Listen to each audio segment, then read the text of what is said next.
A bride's to-do list is endless, but right at the top is booking a venue. Well, imagine the shock when just months out and everything else locked in, these couples were told their big day was cancelled. There was nothing left to do but turn up and marry their man. But for these brides, their fairy tale ended before it even began. Walking up here is just devastating. I'm absolutely heartbroken. Like, look at it. Like, this was my dream wedding venue and now it's just not going to happen here. So, yeah, what can you do? Can't do much about it. I feel a bit teary actually that I might be married here. They all had their hearts set on Escole Park House, a heritage-listed, picturesque property on the crest of Campbelltown in Sydney's southwest. I've planned everything around this venue.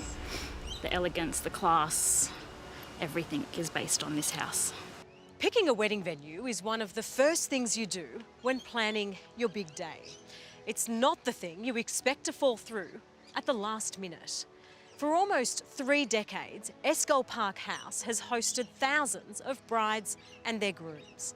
But it's no longer happily ever after, with couples expecting to tie the knot told their wedding here is off.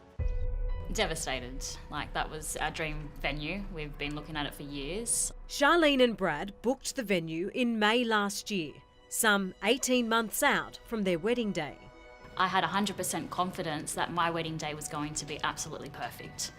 And now, yeah, I've got zero confidence at all. Eileen and Peter met 25 years ago. They recently found each other again and considered Escole Park House the perfect place to remarry. I've got people going from America and from Ireland, yeah. And Ireland's a long haul, you know, so, and they can't change their dates. I'm a bit anxious, a bit stressed because we haven't got a venue. Tristan had left most of the wedding planning to his bride, Rebecca, until, like the other two couples, they received an email informing them Escole Park House had been sold and will be shutting its doors from April until December for renovations. Pretty upset, especially only 7 months out from the wedding. And then we've got multiple table favours and glasses specifically engraved with dates. So if we lose the day, we lose a fair bit of money. Charlene chose the venue for one important reason. My father's disabled. I wanted something local to his place. It would be a really hard day without your dad. He can't get up and down stairs. So it's just a matter of finding somewhere, which Escole Park had. It's not just the reception venue they've lost, but potentially everything else they've already booked for their special day.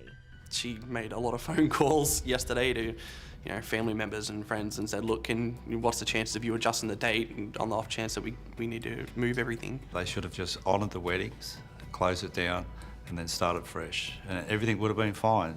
The new owner, Navara Venues, is one of Sydney's largest functions and events companies. Sales manager Bhupesh Deer says honouring the remaining 18 weddings booked for this year wasn't an option. The venue has been run down, so we want to make it faster.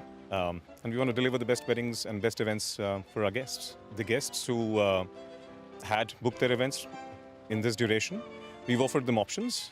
Navara Venues has given the couples 3 options. Their money back, delay their wedding until next year when the revamped venue will reopen, or relocate their reception to another Navara venue. But no guarantees the cost won't go up. Because at the end of it, we are giving them an upgraded room, an upgraded menu. So what we're really offering them in a certain given scenario at a very marginal rate is actually amazing. I mean, I would take it. The company says it wants to work through the couple's wedding woes. We welcome them to our venue, and we're happy to do a one-on-one consultation. So how do you feel about the way the company's dealt with this? Yeah, very poor of them. It's supposed to be one of the biggest venues in Sydney and they treat people like this. We're not a person, we're a number to them. I felt after I put the phone down, I actually burst into tears. Has the company ever apologised for this? No, there's no compassion. It's just absolutely ruthless. Just sorry, they didn't even say sorry. Hello, mate. Former owner of Escole Park House, John Messina, says the tricky transition is a disappointing end to his family's 28 years of service to the Campbelltown community. They wanted you to be the person that took them through their wedding. They came here because they felt like you made them feel like part of the family, you know. It must be hard on you too. It's